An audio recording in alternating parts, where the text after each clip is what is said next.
अस्सलाम वालेकुम। हक मौजूद की इजाज़त के साथ पूरे पाकिस्तान में एक तहलका सा मचा हुआ है। अंसारुल इस्लाम जमीयत उलमा इस्लाम की सिक्योरिटी विंग इस्लामाबाद में धावा बोला गया या सिक्योरिटी फराहम करने के लिए गए, ये सब कुछ जानने के लिए आज हमारे साथ मौजूद हैं अंसारुल इस्लाम के मरकजी सालार अब्दुल रज़ाक आबिद लाखू, जो माजी में शागिर्दी के दौरान वो जमीयत उलमा इस्लाम की स्टूडेंट विंग जमीयत उलमा इस्लाम पाकिस्तान के मरकजी सदर रह चुके हैं। अब्दुल रज़ाक लाखू से बात करते हैं कि उनकी इस्लामाबाद की तरफ पेशरफ आया, जिस तरह सरकार का मौक़िफ़ आया कि एक जत्था था जो हमला करना चाहता था असेंबली पर, यह हकीकत थी या वाक़तन सिक्योरिटी फराहम करने के लिए गए थे। उसके साथ साथ ये कि आया आईन पाकिस्तान में इस किस्म के जत्थों की या इस किस्म की विंग की गुंजाइश है, जमीयत उलमा इस्लाम का आइन क्या कहता है, ममलकत खुदावंद का आइन क्या कहता है, और वो अपने इस हिकमत अमली को, इस अमल को किस तरह देखते हैं। जी अब्दुल रज़ाक लाखू साहब। मेहरबानी साईं। जहाँ तक ताल्लुक़ है अंसार इस्लाम के कि वो क्या पाकिस्तान के जो इदारे हैं इनकी मौजूदगी में कोई सरगर्मी कर सकती है नहीं, तो इस हवाले से मैं गुजारिश अर्ज़ करूँगा कि हमारी जमात जमीयत उलमा इस्लाम एक रजिस्टर्ड जमात है जो इलेक्शन कमीशन के पास हमारा दस्तूर जो है वो रजिस्टर्ड है। उसी दस्तूर के अंदर अंसार इस्लाम का बाकायदा तज़किरा है और उसकी सरगर्मी का भी तज़किरा है। जब पाकिस्तान के उस इदारे ने जमीयत उलमा इस्लाम को रजिस्टर्ड किया है, हमारे दस्तूर को रजिस्टर्ड किया है, तो ऑलरेडी हमारी तमाम तर जो एक्टिविटी उस मद में आती है वो सब आइनी है, गैर कानूनी नहीं है। जहाँ तक ये कहना कि हमने पार्लियामेंट लॉजिस पर धावा बोल दिया था, और तो फिर उस हवाले से मैं कहूँगा कि हुकूमत और हुकूमत के तमाम इदारे नाकाम हैं कि वो इस तरह की बातें करते हैं। ये आपको मालूम है कि हमारे मुल्क के अंदर जब भी अदम एतमाद की तहरीक पेश होती है तो दौरान अदम एतमाद की तहरीक मुखालिफों को, अपोजिशन के अरकान को अगवा किया जाता है और हब्स बेजा में रखा जाता है ताकि वो इलेक्शन के प्रोसेस में हिस्सा न ले सके। तो उस हवाले से इस खदशात के पेश नज़र हमने अपने अंसार इस्लाम के रज़ाकारों को वहाँ ले गए थे। तो वो कोई बड़ा तादाद नहीं था, कोई 100-150 के करीब रज़ाकार थे। तो वो साथी डी चौक पर आए, हमारे अंसार इस्लाम के साथी, तो वहाँ इंतज़ामिया ने, सिक्योरिटी इदारों ने दरवाजे बंद कर दिए। तो उसके बाद मौलाना सलाहुद्दीन अयूबी साहब की आईजी से बात हुई और उसकी फिर इजाज़त से हमें इजाज़त दी गई, लेकिन हम सिर्फ 10-15 साथी अंदर गए, बाकी तमाम सालारों और रज़ाकारों को हमने डी चौक से वापस कर दिया था। और जो हम साथी अंदर गए थे वो भी चारों सूबों के सूबाई सालार और मरकज़ी मुआविनीन थे। हमें वहाँ अपने एमएनएस के साथ मीटिंग करनी थी। तो इस तरह का ये कहना कि लश्कर आया, धावा बोल दिया, तो हमने आईजी की परमिट के बाद दरवाजे खोले गए। उसके बाद हम अंदर दाखिल हुए और लॉजिस के गेट से भी हमारी एंट्री हुई है। बड़ा जिस तरह कानूनी प्रोसेस उनके हैं इदारों के, पुलिस के, वो सब फॉर्मेलिटीज़ पूरी करके उसके बाद हम अंदर गए हैं। तो लिहाजा हम जैसे अंदर गए और वहाँ पर हमने बैठे हुए थे अपने एमएनएस के साथ, तो इस तरह इंतज़ाम में आ गई, एसपी इस्लामाबाद आ गए और वो कहने लगे कि हमें प्रेशर है शेख रशीद का, वज़ीर दाखिला का, तो लिहाजा ये साथी हमारे हवाले करें, हम कानूनी कार्रवाई करेंगे। तो इसी दौरान पीपल्स पार्टी के भी एमएनएस, मुस्लिम लीग के भी एमएनएस, हमारे एमएनएस सब लॉजिस पे इकट्ठे हो गए मौलाना सलाहुद्दीन साहब के उस लॉज में।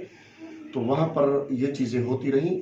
हमारे साथियों का मौक़िफ़ था कि ये आप पुलिस का इख्तियार ही नहीं है, ये स्पीकर के अंडर में आता है, और स्पीकर का कोई आपको आर्डर है तो हमें बताएं।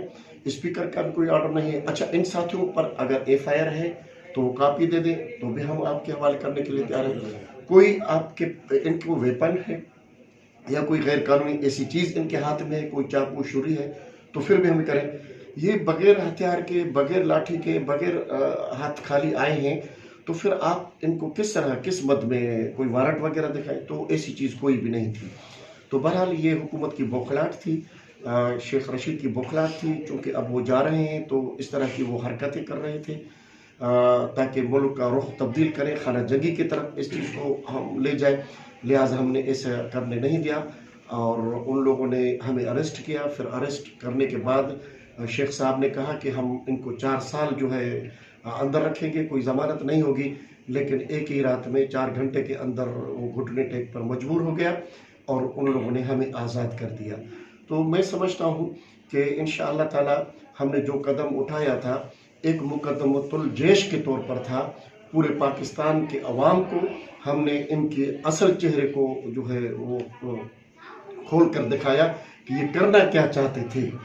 कि हम जा रहे हैं, हमारे जाने से एक दिन पहले बिलाल साहब आया वहाँ पर नाजिज़ में और अपने गार्डों के साथ, उनकी मखसूस वर्दियाँ होती है, अलग वर्दियाँ होती है, उनको तो इजाज़त दी गई, लेकिन हमें क्यों आखिरकार रजिस्टर्ड जमात को इजाज़त नहीं है कि हम अपने MNAs को हम अपने उनको सिक्योरिटी फराहम न करें। तो मैं समझता हूँ कि ये खाइफ हैं और एक सालार से, एक रजाकार से पूरी हुकूमत है। लाखो साहब, आपसे कुछ तलख सवालात भी होंगे, लेकिन उससे पहले हम आपसे ये जानना चाहेंगे कि जब आपको गिरफ्तार किया गया, आपके साथियों को गिरफ्तार किया गया, गिरफ्तारी से आज़ादी तक आपके साथ पुलिस का रवैया, तशद्दुद, यानी कि जो हकीकत है वो कहानी अगर आप सुनाना चाहेंगे।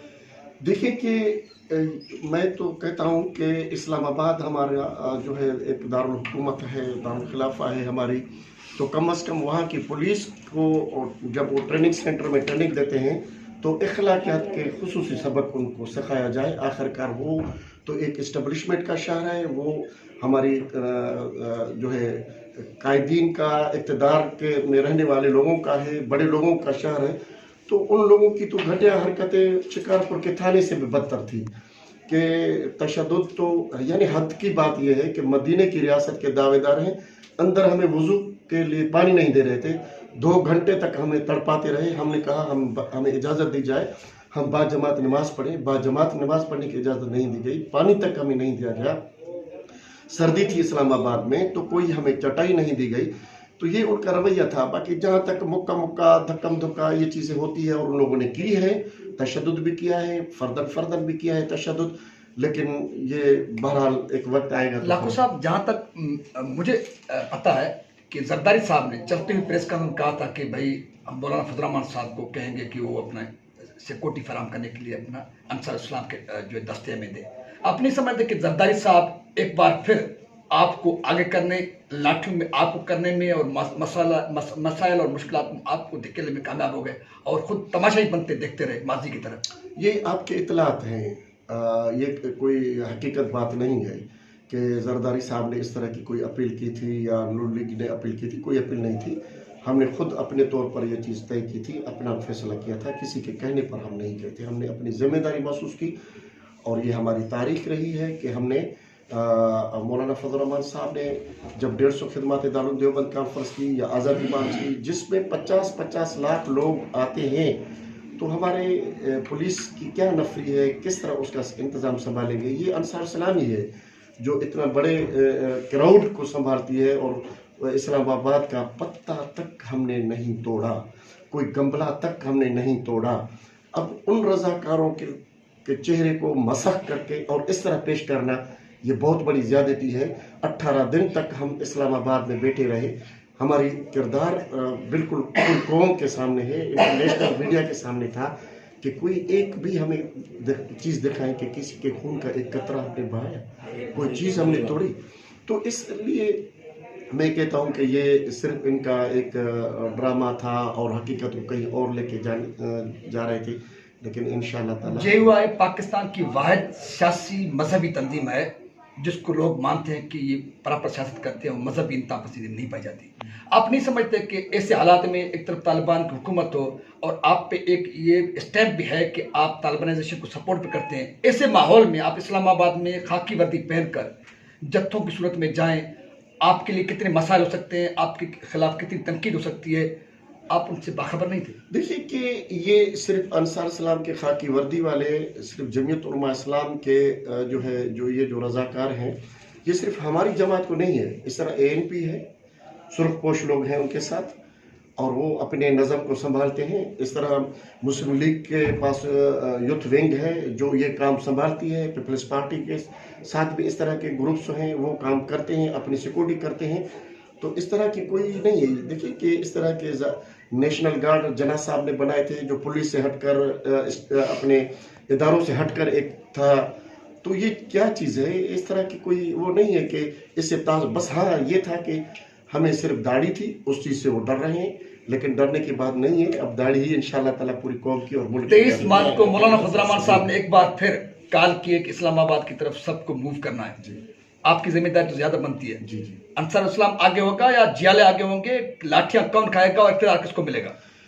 انشاءاللہ تعالیٰ سب کٹھے ہوں گے، سب ایک پیج پہ ہیں، اور کوئی آگے پیچھے کی بات نہیں ہوگی. ہم بھی ہوں گے، وہ بھی ہوں گے، سب مل جل کر کام کریں گے. اپنا نظم ہم مل جل کر انشاءاللہ تعالیٰ سنبھالیں گے. لیکن یہ برملا ہم کہتے ہیں کہ انشاءاللہ تعالیٰ ہم 23 مارچ سے اسلام آباد جائیں گے، اور عدم اعتماد کا تاریخ کا جو ان لوگوں نے تعین کیا ہے وہ غیر قانونی دن ہے. 14 دن کے اندر ان کو انتخاب کرانا تھا، یہ تاریخ کو پیچھے لے گئے ہیں. اس حوالے سے بھی قانونی چارہ جوئی بھی ہمارے جو ہے وہ کریں گے، اور ہم جو ہے اپنی ذمہ داری برملا سنبھالیں گے. آگے اور پیچھے کوئی بھی نہیں ہوگا، سب فرق. تناؤ تو ہونا ہے، ادھر ان کے ہوں گے، کپتان کے لوگ ہوں گے، ادھر سے آپ ہوں گے، آپ کے دوسرے اتحادی ہوں گے. تناؤ تو ہونا ہے، جنگ کا ماحول تو بننا ہے. ایسے ماحول میں انصار اسلام کا کردار کیا ہوگا؟ تناؤ میرے خیال میں نہیں ہوگا. اس حوالے سے نہیں ہوگا کہ ہمارے 10 رضاکاروں سے پوری جو ہے ہماری جو ہے اسٹیبلشمنٹ ہل جاتی ہے، اسلام آباد ہل جاتا ہے، پاکستان ہل جاتا ہے. باقی ہمیں پتہ ہے ان کے جو فورسز ہیں، پی ٹی آئی کے جو ہیں ٹائیگر فورس ہیں، ہمیں پتہ ہے ان کا. وہ مولانا صاحب نے کہا ہے، رات مولانا جمال الدین صاحب نے بھی کہا ہے ہمارے 10 رضاکار کافی ہوں گے ان کے لیے. ان کے سب ٹائیگرز کے لیے آپ کے 10 رضاکار. 10 رضاکار ہمارے. عبدالرزاق لاکھو صاحب جمعیت علماء اسلام پاکستان کے سیکورٹی ونگ کے سربراہ، یعنی کہ انصار الاسلام کے سربراہ سالہ، ان کی گفتگو آگے دیکھیے ہوتا ہے کیا. 23 مارچ کا سب کو انتظار ہے. ادھر سے کپتان کے لوگ ہوں گے، ادھر سے جیالے ہوں گے، ادھر انصار الاسلام بھی ہوں گے. لاٹھیاں کون کھائے گا، اقتدار کس کو ملے گا، اس کے لیے وقت کاج کرنا. اپنے میزبان سلطان کو دیجیے اجازت. خدا حافظ. سلامت، ساتھ سلامت. پاکستان زندہ باد.